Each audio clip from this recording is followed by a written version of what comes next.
അത്യാവശ്യം ഇൻഗ്രീഡിയൻസ് മാത്രം വെച്ചിട്ട് നമുക്കൊരു അടിപൊളി ബിരിയാണി കുക്കർ ബിരിയാണി ഉണ്ടാക്കിയെടുത്താലോ.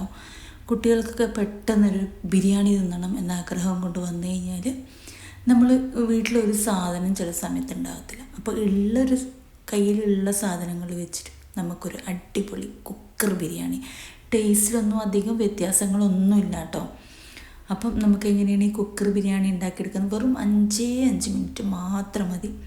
അപ്പം ഞാൻ കുക്കർ അടുപ്പിലേക്ക് വെച്ചിട്ടുണ്ട്. അതിലേക്ക് ഞാൻ ചിക്കൻ ഫ്രൈ ചെയ്ത ഓയിലാണ് ഒഴിച്ചു വെക്കുന്നത്. അതിലേക്ക് ഒരു മീഡിയം സൈസ് വലുപ്പത്തിലുള്ള സവാള എടുത്തിട്ടുണ്ട്. അതിൽ 2-3 പച്ചമുളക്, ഈ ചെറിയ പീസ് ഇഞ്ചി, വെളുത്തുള്ളി അതൊന്ന് ജസ്റ്റ് ഒന്ന് ക്രഷ് ചെയ്തിട്ട് അതിട്ട് കൊടുത്തിട്ടുണ്ട്. അത് ജസ്റ്റ് വഴറ്റിയ സമയങ്ങളുണ്ട്, ആവശ്യമൊന്നുമില്ല കേട്ടോ. അതിലേക്ക് ആവശ്യത്തിന് ഉപ്പും കൂടെ ചേർത്ത് കൊടുത്തിട്ട് നമുക്കൊന്ന് ആ ഓയിലിട്ടൊന്ന് ഇളക്കിയെടുക്കാം കേട്ടോ. ഇളക്കിയെടുത്ത് നന്നായിട്ടൊന്ന് ചൂടായി വന്നു കഴിഞ്ഞാൽ അതിലേക്ക് ബിരിയാണി മസാല, 1 ടീസ്പൂൺ ബിരിയാണി മസാല ഇട്ട് കൊടുത്തിട്ടുണ്ട്. പിന്നെ 1/4 ടീസ്പൂണ് ഗരം മസാലയും കൂടി. ഇത്രയും പൊടികൾ മാത്രമേ ഇതിൽ ചേർക്കുന്നുള്ളൂ, വേറെ ഒന്നും നമ്മൾ ഇതിൽ ചേർക്കുന്നില്ല. എന്നിട്ട് അതൊന്ന് നന്നായിട്ട് ഇളക്കി ആ സവാളയുടെ എല്ലാം ഒക്കെ, തക്കാളി ഇടുന്നില്ല, മല്ലിയില ഇടുന്നില്ല, ഒന്നും ഇതിൽ ചേർക്കുന്നില്ല കേട്ടോ.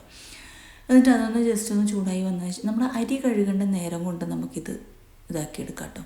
എന്നിട്ട് ആവശ്യത്തിന് ചിക്കനും കൂടെ, ഒരു 3-4 പീസ് ചിക്കൻ അത്രയേ ഉള്ളൂ, അതും കൂടെ ചേർത്ത് കൊടുത്തിട്ട് ഒന്ന് ഇളക്കി ഒന്ന് യോജിപ്പിക്കാം. അതിൻ്റെ ഒരു 2 ടേബിൾ സ്പൂൺ തൈരും കൂടി, അധികം പുളിയില്ലാത്ത തൈര് ഒഴിച്ചു കൊടുക്കാം.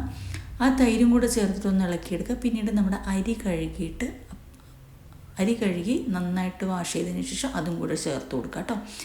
എന്നിട്ട് ഈ അരിക്ക് തൊട്ട് മുകളിൽ വരെ വെള്ളം ഒഴിച്ചു കൊടുക്കുക. അതായത് അരി മുങ്ങിക്കിടക്കുന്ന പാകത്തിന് വെള്ളം ഒഴിച്ചു കൊടുക്കുക കേട്ടോ. എന്നിട്ട് നമുക്ക് നല്ല ഹൈ ഫ്ലെയിമിൽ 1 വിസിൽ വരുന്നത് വരെ വെയിറ്റ് ചെയ്യാം. ഈ സമയത്ത് ഉപ്പൊന്ന് നോക്കുക, ഉപ്പ് കുറവാണെങ്കിൽ കുറച്ചിട്ട് കൊടുക്കുക കേട്ടോ. കണ്ടോ, അരിയുടെ മുകളിൽ പൊന്തി നിൽക്കുന്ന തരത്തിൽ വേണം വെള്ളം ഒഴിക്കാനായിട്ട്. അതാണ് വെള്ളത്തിൻ്റെ കണക്ക്. എന്നിട്ട് 1 വിസിൽ വരുന്നവരെ നല്ല ഹൈ ഫ്ലെയിമിൽ ഒറ്റ വിസിൽ കേട്ടോ, എന്നിട്ട് ഓഫ് ചെയ്യുക. ഫുൾ വിസിൽ പോയതിന് ശേഷം തുറന്ന് നോക്കുക. നമ്മുടെ അടിപൊളി കുക്കർ ബിരിയാണി, അധികം ഇൻഗ്രീഡിയൻസ് ഒന്നുമില്ലാത്ത, കുട്ടികൾക്ക് ഇഷ്ടപ്പെടുന്ന രീതിയിൽ പെട്ടെന്ന് ചോദിച്ചു കഴിഞ്ഞാൽ പെട്ടെന്ന് ടപ്പേന്ന് പറഞ്ഞിട്ട് ഉണ്ടാക്കി കൊടുക്കാൻ പറ്റുന്ന ഒരു ബിരിയാണിയുടെ റെസിപ്പി എങ്ങനെയുണ്ട്? അത്യാവശ്യ സാധനങ്ങൾ മാത്രമേ ഉള്ളൂ. അപ്പോൾ ഓക്കെ, ട്രൈ ചെയ്ത് നോക്കാം. Thank you for watching my video. Thank you.